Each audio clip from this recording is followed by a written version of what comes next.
2016 GOP presidential candidate Dr. Ben Carson. Dr. Carson, let me play for you Donna Brazil. Poor Donna, struggling to defend this foundation issue. I felt bad for her. What's this? The way I look at it, I've been a government official. So, you know, this notion that somehow or another, someone who is a supporter, someone who's a donor, somebody who's an activist saying, I want access, I want to come into a room and I want to meet people, we often criminalize behavior that is normal, and I don't see what the smoke is. I don't see what the smoke is. It seems the only people that really had access to her is if you gave money. I doubt you could get in to see her when she was Secretary of State unless you donated. That's right. Well, if this is normal behavior, then we certainly don't want more of it. I mean, think about it. If you were a Secretary of State and you were going to engage in pay-to-play, what would you do? You would try to cover your tracks. And hence, you see all these deleted emails and all this subterfuge. I feel sorry for Donna Brazil and the people who have to try to defend this because they know it's not right. But here's the real thing to think about. If you have all of these irregularities going on and she's Secretary of State, what will happen if she is president? Just imagine that. I think that's a really good point. How is it that this doesn't seem to be penetrating? And do you think that the revelations last week and the new emails last week that showed that more than half the people, private individuals she met with, actually donated to the foundation or pledged donations, do you think they purposely used the race card to distract the attention of the American people by playing the Klan ad? Well, I think that's always their default position. We can play the race card, and that, I think, in and of itself is a mistake. To liken Donald Trump to the Ku Klux Klan, it would make people start asking questions like, where did the Ku Klux Klan come from? They came from the Democratic Party.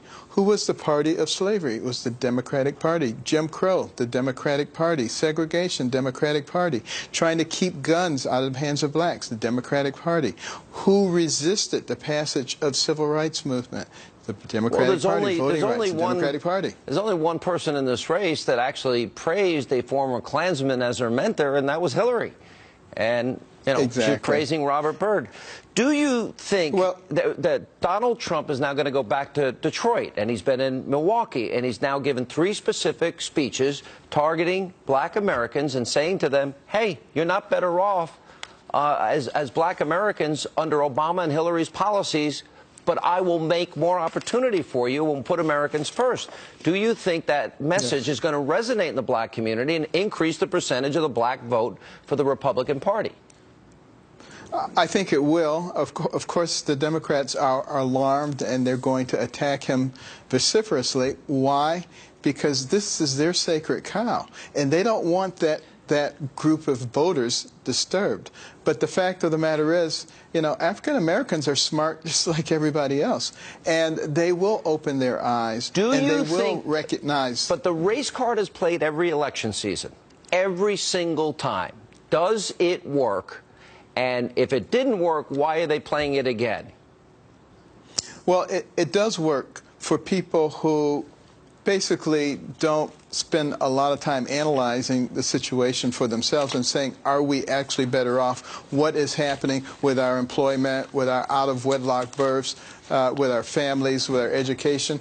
But a lot of people are starting to ask those questions. I think Donald Trump is causing them to ask those questions. He's talking about it in all kinds of environments, and then he's going to bring it actually to the black community. And I think there'll be a lot of people with their ears open, ready to hear what he has to say and evaluate it in an objective fashion. And I think it will have a difference. All right, Dr. Carson, always good to see you. Thanks for being with us. And coming up. All right, you too, Sean. Why was Hillary Clinton back in 2010 speaking alongside Uma Abedin's controversial mother about the need for people to go beyond, quote, the stereotypes, the mischaracterization of women in Saudi Arabia?